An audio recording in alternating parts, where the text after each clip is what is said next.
Well, welcome everybody to our GLREA Thursday evening solar stories and other renewable energy topics. And thanks for coming tonight. And I'd also like to thank our sponsors, the State Department of Environment, Great Lakes and Energy, EGLE, Homeland Solar, Harvest Solar, Sumter Solar, and Shree Energy. And tonight we have Rob Rafson joining us, who's the Executive Director of Solar Faithful, and Jennifer Young also, who's working with Solar Faithful now. And Rob's going to talk to us about their various programs, including their energy shared savings agreements and their Congregant Lending program. And I know from just talking to different people, and we were talking earlier, Dennis Marvin, Solar Faithful is doing all sorts of good work around the state, and Rob's going to tell us all about it. Please mute yourself until Rob is done with his presentation. Go ahead, Rob. Welcome. I'm I'm here in sunny California. I'm actually in Wine Valley in Napa. So cheers to everybody. Anyway, yeah, I think the it's an interesting time in especially in the nonprofit world, and where we're focusing on faith-based organizations, but it's an interesting time because the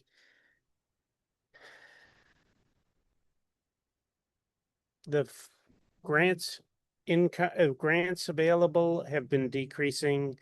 There's been shortening of incentives, and financing has been harder to get. And Solar Faithful has been formed to help faith-based nonprofits to get solar. And as such, I think we've almost more than doubled the number of churches in Michigan that have solar. And when I say churches, it's all faith traditions. But I think, Jennifer, are we going to share some slides? Yes. It's okay.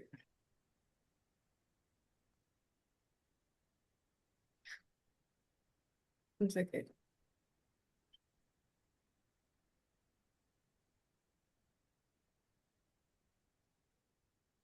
All right.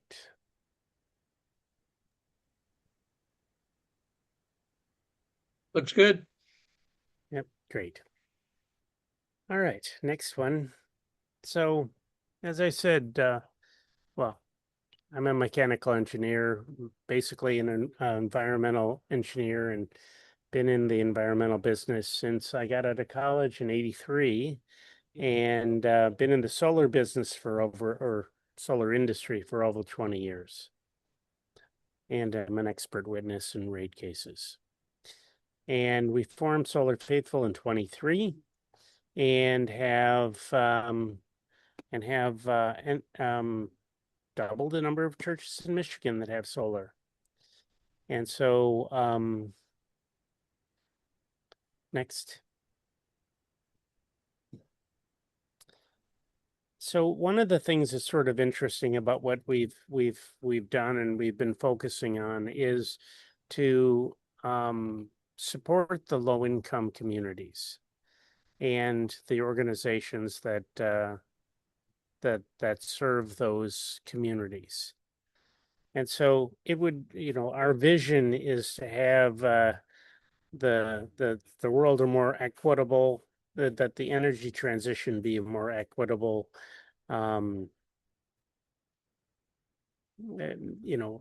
include everyone. Next.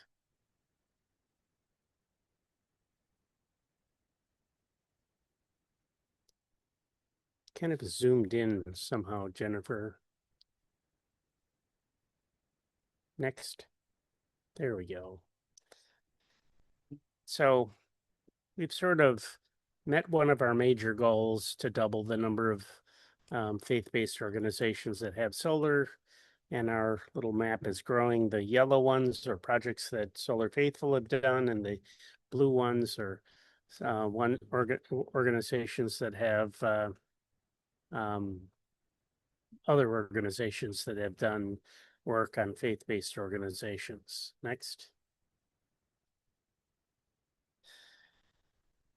Yeah, and then we've been working specifically to include low-income communities and have at least half of the organizations we work with be in those communities and include all faith traditions. And as we all know, the price of electricity has been going up, and yet houses of worship have trailed behind the commercial buildings that have adopted solar. So we're trying to get faith-based organizations to catch up to those of the standard commercial buildings. Next. And then we've also started to include resiliency work, which includes energy storage, EV charging, and other energy efficiency measures. Next. Specifically, we've been working with a group of food pantries and soup kitchens in Detroit, adding solar storage, EV charging, energy efficiency, and in some cases, backup generation. Next.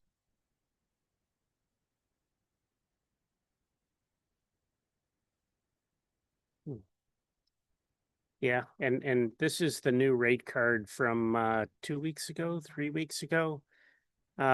Residential rates are increasing 8.9% in DTE and commercial rates 5.5%. So it's becoming a very salient and important time for all of us to consider solar. So I think it's a time that we need to pay attention to what's happening and and such. Next. Okay, so in the meat of it, faith-based organizations spend all of the money that they get on serving their community and continuing their operations. So as such, it's super important, or they often don't have the capacity, the financial ability to either borrow money or be able to implement solar, but would really like to have it. And so we have developed a shared savings agreement. It's very much like a PPA, power purchase agreement, where the Solar Faithful puts up the money, builds the project, owns and operates the equipment, and shares the savings with the host facility. The key is that Solar Faithful is taking on all of the design, construction, raising the funds, operating the equipment, and taking on all of the risk and still providing 10% savings for the organizations. And we found that this is the difference between a shared savings agreement and a PPA is that a shared savings agreement guarantees 10% of the savings to the host facility, whereas a PPA is based upon a fixed rate where you start at 10% savings, but if the rate structures or design, it's possible that the resulting rate will not be as good as it was when it started. So we found that most of the organizations were mostly interested in guaranteeing those savings. And we own and operate the equipment for 25 years. And at the end, you have sort of three options. You can say, oh, I really want to continue the agreement. We could choose to take title, which is what most people do, or you can say, oh, that was fun, that was good, but you can take the panels and we're done. So those are sort of the three options. Next.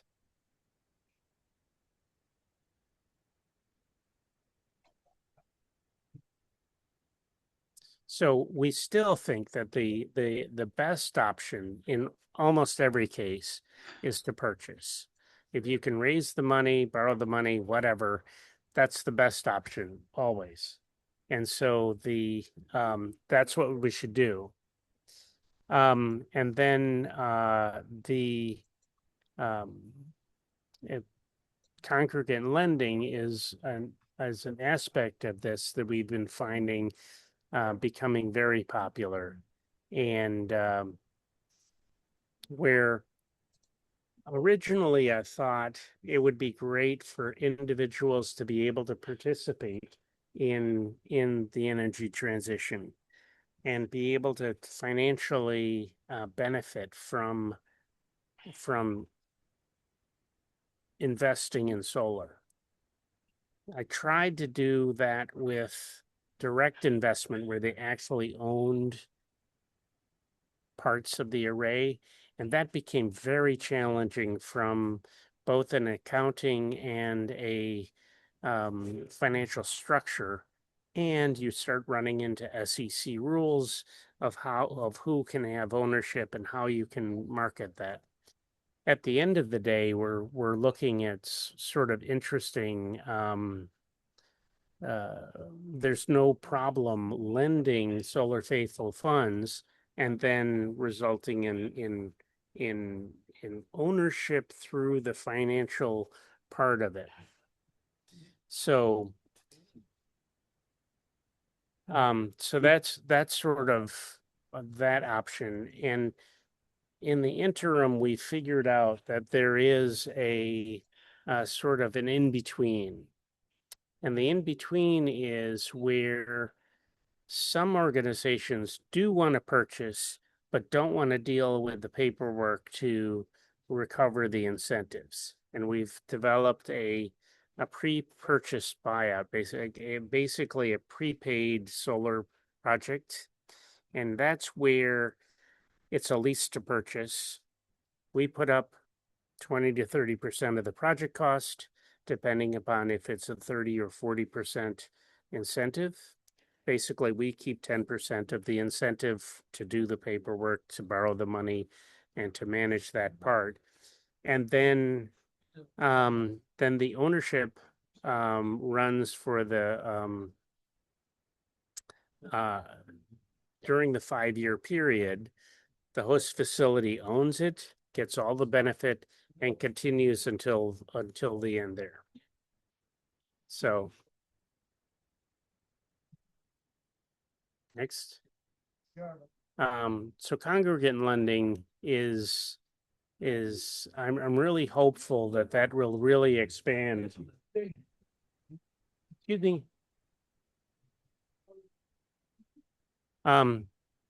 Anyway, so the idea is that individuals can lend money for the projects and end up developing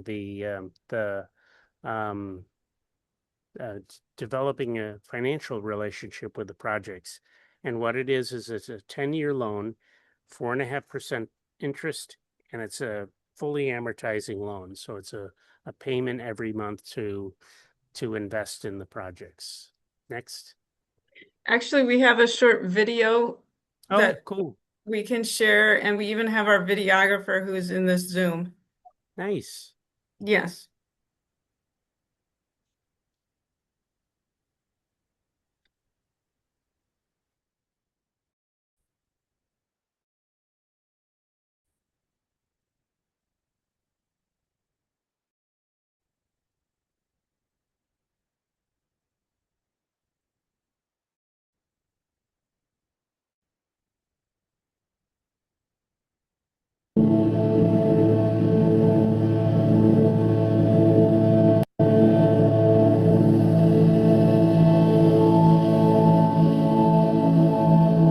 We are excited about Congregant Lending, and the reason we're excited about it is first, we have a big concern about climate change, and I think one way to address climate change is to really focus on renewable energy. And I think the idea of Congregant Lending is exciting to us because this is a way to help houses of worship be able to have some resources to be able to install renewable energy solar on their buildings. The money I'm lending through Congregant Lending is going to churches, nonprofits, so they can install solar on their property, lower their bill. Especially it'll go to churches that are in under-resourced communities. Because we operate off the generosity of people, and we always want to maximize every dollar that comes in. But by reducing the long-term energy costs, we're able to invest more into the things that truly matter. So ministry programs, youth initiatives, community support, and our other outreach efforts. It's not just about the building being powered by the sun. It's also allowing us the mission to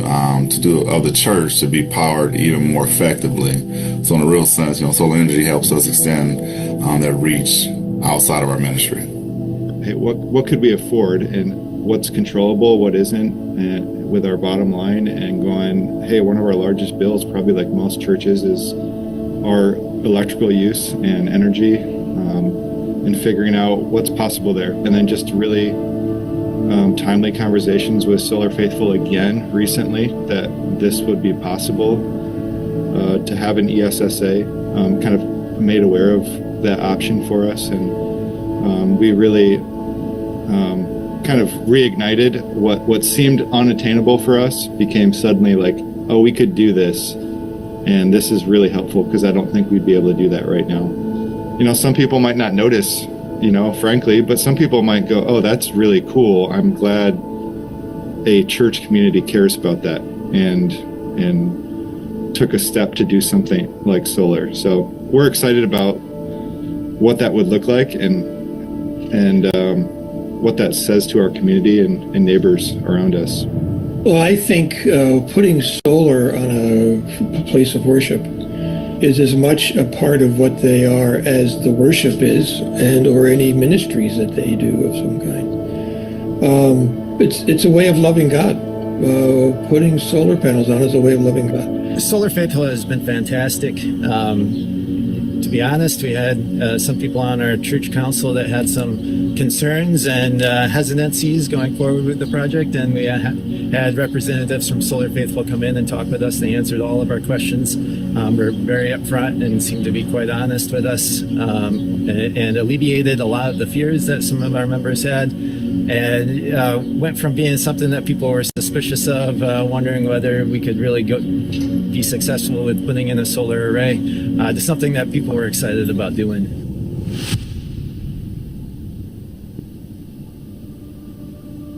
If they were just asking for donations, I probably wouldn't have been that interested. I only have so much money in the budget for donations. That probably wouldn't have worked out for me.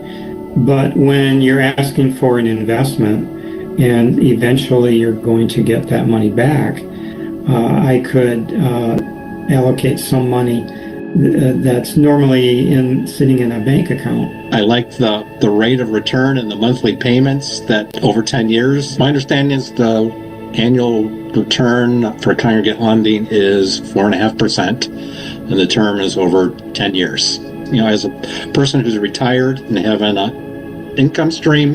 In particular, for us, we had a small certificate of deposit that was earning, I think, 4% interest. And so through the Congregant Lending program, we are investing in not a bank, because we have no idea how a bank uses the money. We're investing in Solar Faithful, which is a wonderful organization that is doing really good work. And at the same time, we get a return on our investment that's a little higher than we would get from a certificate of deposit. So we're happy to have our money being used to help congregations be able to install solar on their roof. We think it's a wonderful project. And I hope lots of people will think about using some of their savings to invest in this project. It's not a donation, it's not a contribution, it's actually an investment.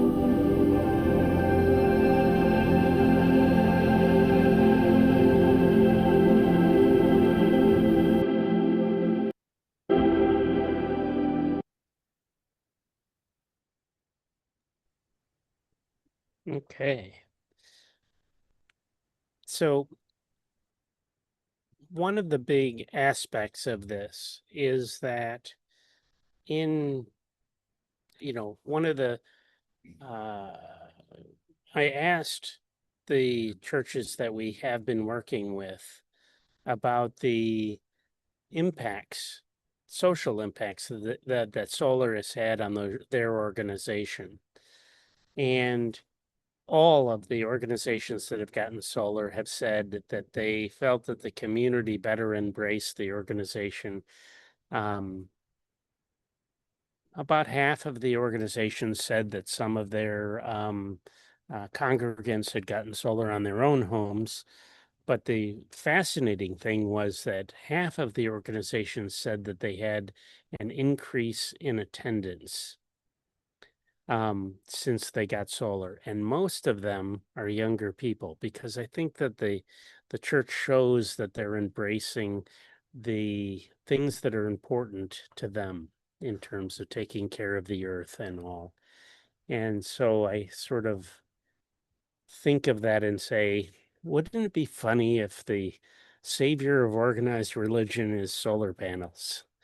So we'll see if that pans out. But I think there's been several studies that have said, in fact, that there's a very significant increase in the attendance and in a lot of younger people. One of the pastors said to me that that he eats less pork since he got solar. And I'm like, okay, you got to tell me about this. And he said, well, in fact, because they had so many more younger people, and many of them were vegetarian and vegan, that they had to change their potluck dinners. And he says, in fact, they have a lot more vegetarian options. And suddenly they're like, well, he says, my wife said no more fried food in potluck. And so it's like, he says, in fact, I eat less pork. Anyway, but getting back to the topic, the real point of all of this is that we need to find a structure, a financial structure in which these nonprofits that are challenged financially, that are challenged normally by the way in which they operate their organizations, taking in all the money that they get and using it for their operations and the community benefit, and understanding from them what their goals and their opportunities for creation care or earth care is important, and then implementing that into a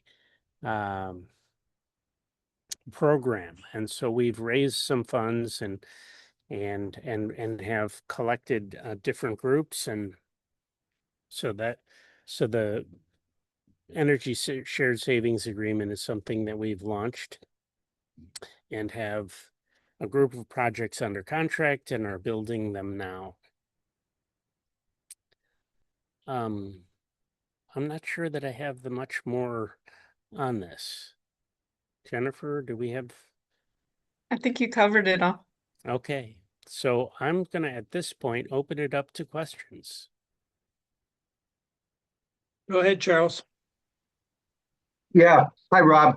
I have a question about expansion and possibility of what could be included in the what was involved investment in addition to solar panels, because you look at payback that when you include, like, say, energy efficiency measures, that makes the the return investment better. Or maybe there are other. I mean, we did used to have solar hot water, which, I mean, that's maybe getting away from that. But has there been any discussion in Solar Faithful about what's included in terms of this investment model, that there could be maybe a solar panels only, but solar panels and Oh, these other dimensions? it's completely solar panels and. Okay. And so in the case where we're talking about resiliency measures, where you're talking solar and storage, or solar and storage and backup generation, or solar storage, backup generation, and EV charging, especially the new bidirectional EV charging, are things that are definitely in our wheelhouse. We've partnered with several organizations that do energy efficiency, so we can wrap energy efficiency measures, resiliency measures. We can do all those things into it. And in some cases where the faith organization needs a new roof, we can sort of parallel that. And we've got financing options to include like a 10-year reduced interest, sometimes as little as 0%, loan to replace the roof. And that becomes our solar platform that we can then have a good solid roof to put the solar on for the next 20, 30 plus years. Thank you.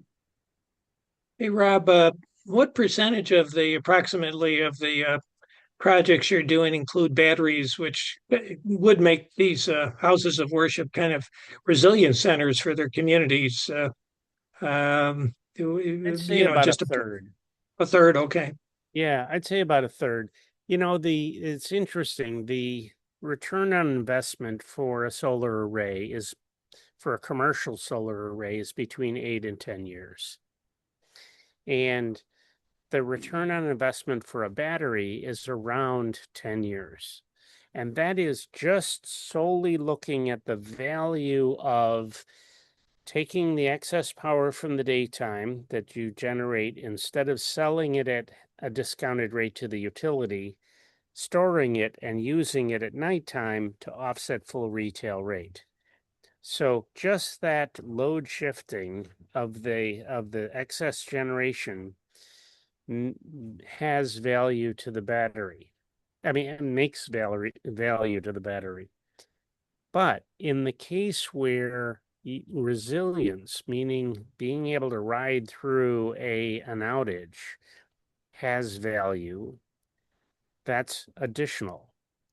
And as we're moving into the virtual power plant world, where we're going to, I think within the next 2 to 3 years, be able to sell services to the utilities to take your solar and discharge that solar when they most need that power, and be able to sell that at a premium, I think is going to happen within the next 2 to 3 years.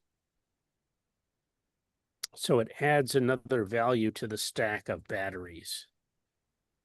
And are your agreements typically, is it like it's 10% of whatever's the going rate? How do you structure that with utility rates going up every year, it seems? They have increased every year for at least the last 20. So I don't expect that trend is going to slow down.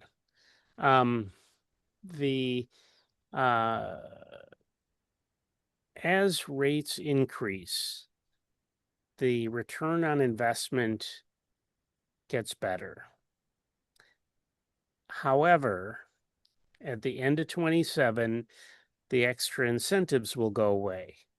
Fortunately, or unfortunately, depending upon the rest of the people that don't have solar, this rapidly increasing rate, last year in DTE territory, or sorry, when I say last year, I should say a month ago, residential rates went up 8.9% and commercial rates 5.5%. In consumers 2 weeks ago, the rates were approved and commercial rates went up 5.4% and residential around 7%. So these are rapidly increasing rates, and it's happening in part because the incentives are going away, and many of those incentives are realized by the utilities. So they are also going to suffer the same problems as all of us happen by the shortening from 2032 to 2027, the commercial incentives. Just one Yeah, question. so if I understood, you're looking at even when the federal kind of incentives go away, you kind of figure electric rates are going up so much that still there'll be good economics. Yes, and I think they'll tighten up a little bit for a year or two, but I think that they're still going to be very viable. Yeah. Who else has a question or a comment? There's a Questions, question in comments, the, raise your virtual hand. yeah, there was a question in the chat. What Okay, is go the ahead. maximum loan amount you can make for Solar Plus? Literally, there is no limit. We have some great partners that are willing to lend us quite a bit of money. We're hoping to do something in the order of $5 million of projects this year, and a good percentage of that is going to come through both CDFI and other funding groups, but also through Congregant Lending.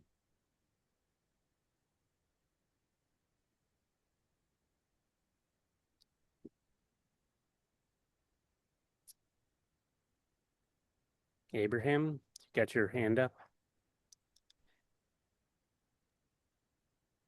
What is CDFI? Oh, Community Development Financial Institution.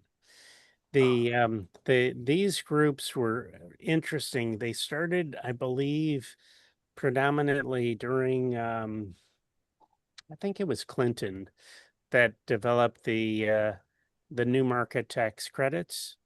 And the new market tax credits was a very clever system in which it creates an incentive for a bank. And in fact, it demanded that banks lend 10% of their lending in low-income communities. The benefit is that if they lent that 10%, then they would also get an incentive. And that was 6 to 7% tax credit for a 7-year period. So it's a very, very significant incentive. It basically made it worthwhile to give the money at 0% interest to a local lending group, this Community Development Financial Institution, to then lend in these communities. And these have become very strong organizations throughout the country. And I believe the number is something in the order of $30 billion a year get invested in low-income communities that never would have been invested. And so they get very low interest, almost 0% interest money that then they lend. So we are looking to get borrowed money from them at 3 to 4% interest, way below market. But for them, they're still getting their 3 to 4% margin, and it's a win-win. It really is. It's a great way in which the federal government is supporting investments in low-income communities. Thank you.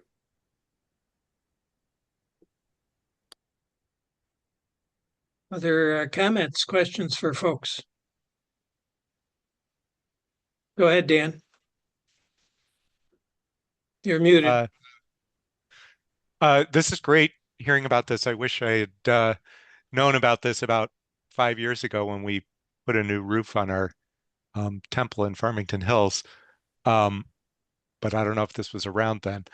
But in doing that, and I'm sure you see a lot of houses of worship that have the same situation. We were renovating a building that was 50 years old, had a lot of things to fix up, had a lot of insulation that had to be done, a lot of electrical work, ended up being about a $250,000, $300,000 job. how much, yeah, what will, do you just take care of the solar part? Do you look at the insulation things Yeah. as well? Or where does the plus go in the Well, in the solar plus? absolutely. The plus is Solar Faithful addresses the solar storage, EV charging, the direct electrical stuff. And then we partner with EcoWorks and other organizations that will then do all of the energy efficiency stuff, which include insulation, door sealing, windows, uh, just the whole range of, lighting and lighting controls, heating controls, also electrification going from 2 heat pumps. And so we're really trying to figure out how we can blend all of the energy services into 1 or 2 ESSAs, energy shared savings agreements, so that we can bring this together in a way that the organization doesn't have to put any money up, doesn't have to operate or maintain the equipment, and yet still realize some of the savings. Yeah, well that sounds, yeah, that sounds wonderful. I know it was a hard to raise that much money in a year. Right, And it right. took a few years to get there. Right. And that's ultimately it is an interesting time because it's harder and harder to raise that money. And often organizations don't want to borrow the money. We're willing to borrow the money because we see it as a long-term investment and a mechanism for Solar Faithful to operate long-term, because some of the revenues will go to operate Solar Faithful, but also to allow us to invest in the next projects. Yeah. Great, thanks. Rob, what kind of obstacles and barriers are you finding while you try to do this work? CDFIs have not done this work, or they very few have. So it's interesting for them to bridge a new group of business. They're totally into it. They think it's great, but it's like, oh, this is something we haven't done before. They're really good at building low-income housing, but that's about it. So this is something that they want to jump into, but they're getting their feet wet slowly. It's really an interesting. Also, one thing I just noticed that Jackie Logan is on the call, and she started a company called Raise Green, and now is Honeycomb, and we're working with them to do a crowdfunding to raise the money, or to make available to everybody within the organization that we're putting the solar on, but also to make it more accessible, that you can put in as little as $100 or as much as you want, and lend that, and then we would, as we get the savings, pay Honeycomb the funds, and they would disperse it to the investors. So it's another mechanism by which we're doing the congregant lending,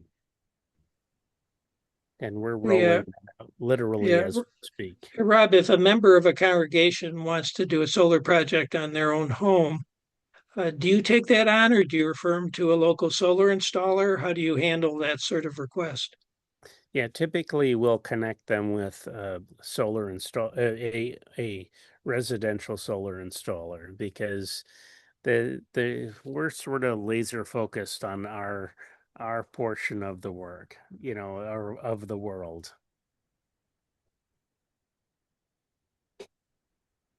Other Comments, questions from folks?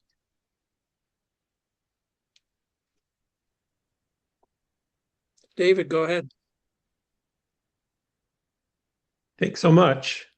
I wanted to just give a word of appreciation to Rob and his team for setting this up. I remember a conversation that we had 10 years ago, 2016, when Hazlitt Community Church in the Lansing area was considering going solar, and we had read about Chart House Energy doing community projects in Muskegon Heights and I think Ypsilanti. Yep. And I recall at that time, Rob expressing some amount of frustration in working with houses of worship because it's just so slow and they don't get it. And now you've built an entire infrastructure that really meets the needs. I know of Faith Lutheran and Trinity AME in the Lansing area that have already profited by putting in solar without putting up the money. And so I'm very interested in the congregant lending model, and I think you and your team deserve a lot of credit for being flexible and persistent. Thanks a lot. Yeah, and thank you. It literally it's been 20 years I've been working trying to figure out how to put solar on churches, and we're finally getting there, and this is great. Yeah, go ahead, Robert. Hi. So if somebody has $5,000 or $30,000, are you interested, or are Absolutely. you already got all the lenders you need? Oh, no. We're looking for about $3 million in lending right now. Like today. And you're willing to take that in small bits? Absolutely. Mhm. In fact, I think it's part of the mission for us to have everybody be able to participate. And it's really, really important that everybody have the opportunity to be part of it. Yeah, go ahead, Lee. Yeah, when we're talking about energy efficiency, we have an old style 80-gallon hot water heater, natural gas fired with natural ventilation to a chimney. And we recently put in a point of use heater underneath a cabinet that was a long distance away from the heater. Mm-hmm. You guys offer energy evaluation where somebody could send well, I had a situation where we were working on an insulation project and someone in the congregation did a bunch of calculations and said, "You'll save $60 a year. Why are you doing this?" And, I only had my experience to back me up. Please send us the information, and us or one of our partners will be happy to validate the numbers. And have you done other point of use situations where those calculations were done? Our partners, and yes, I have done those calculations as well. Yes. Yeah, thank you. Thank you. No problem.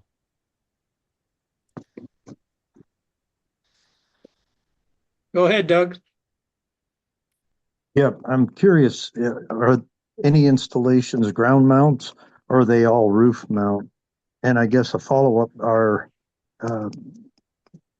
right now we don't have community solar, but in the future, if we do get community solar, are these projects thinking about that as far as becoming part of the community solar? Absolutely. I mean, I think your first answer is we do roof mounts, ground mounts. In some cases, the economics work out to do carports. That's a little more challenging because they're more expensive to install. But yeah, the actually a ground mount is preferred because they're less expensive, easier to maintain. There's a lot of good reason. And from a church's perspective, they're much more visible. And so you're going to get more people interested because they can see the panels. I think carports with EV chargers is sort of the perfect solution because it tells you that you're really connecting all the pieces in that. forgotten what the second part of your question was. Oh, Community solar. oh, community solar, can't wait. Can't wait. Once we get community solar, I think we're going to be able to serve the churches that don't have good buildings for solar, whether they're super urban and or maybe they have trees around the house or a roof that doesn't point the right direction, whatever. So I'm hopeful that we'll be able to find those churches that have lots of land and be able to put community solar projects on them and then share those savings across those. Yeah, go ahead, Jackie. Wonderful. Rob, I just wanted to put a plug in that the folks on this call, obviously they can reach out to you directly, but hopefully soon your crowdfunding rates will be up. And, it's open to everybody to come in and invest. And Rob, maybe there's the opportunity to let the folks that are part of the GLREA network to know when it goes live. Will do. Yeah, so what we're doing is we're trying our first crowdfunding congregant lending project on Jackie's platform, and Honeycomb Solar, it's now in the chat. So we're hoping to have that live in the next month or so, and we'll be happy to let everybody know. And it's for a church in Detroit, and should be great. John, you have a question, comment? Yeah, I just wanted to understand the terms of the lending. So is this like a 25-year CD and it's a fixed rate and you're just kind of locked in for that time, or how does that work across time? It's 4.5% fixed for 10 years.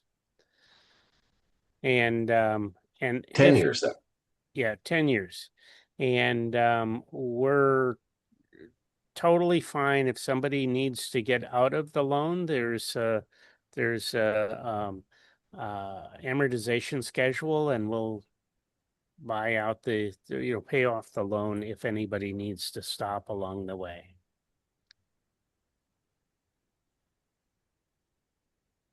Okay, thanks.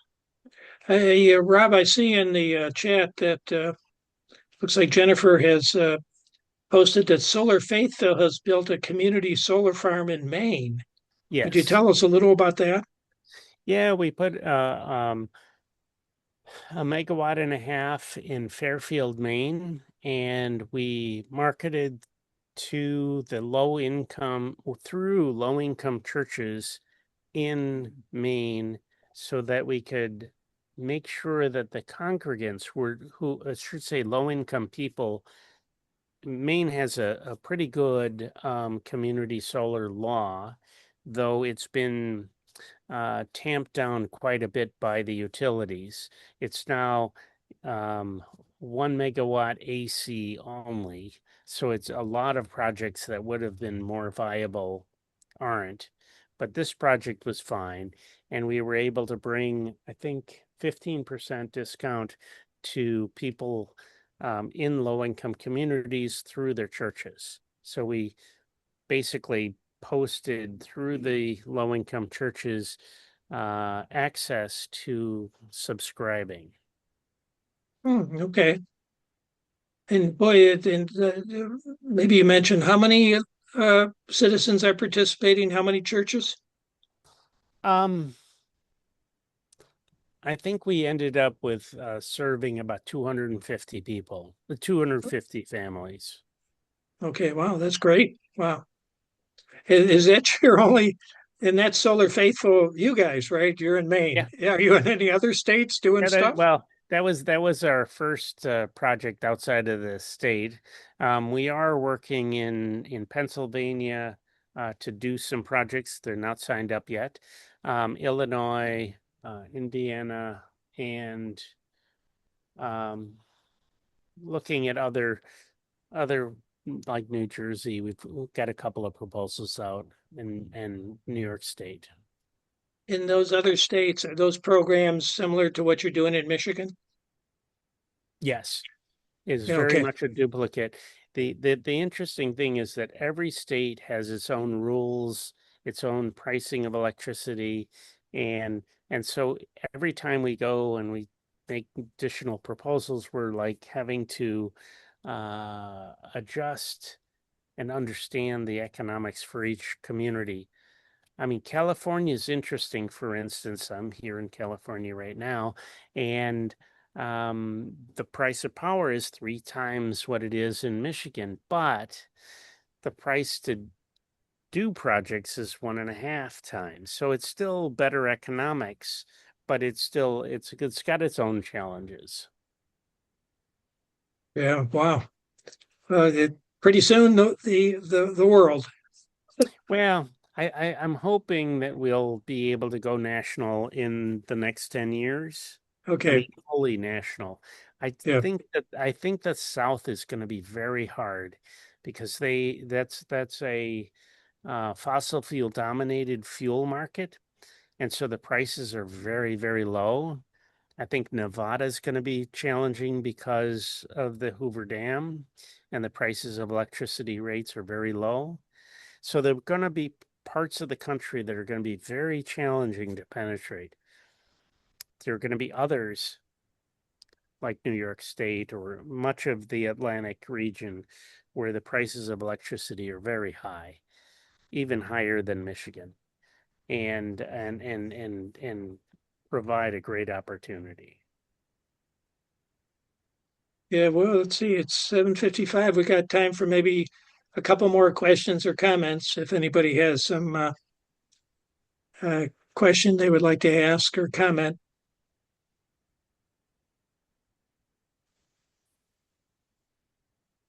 Go ahead, Dennis.